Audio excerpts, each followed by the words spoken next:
segundo bimestre. Nós vamos com uma modalidade olímpica chamada de florete. Florete é uma espada, onde o objetivo é relar na camiseta da outra pessoa, em pontos estratégicos na camiseta. Isso daqui não precisa se preocupar, é feito com papelão e com folha sulfite e tal, para preenchimento, correto? E gostaria que segurassem aqui.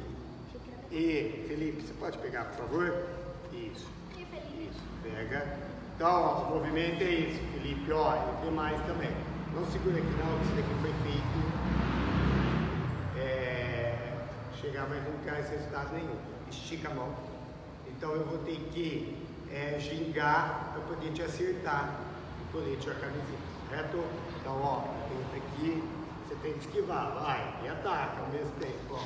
Aí, relou.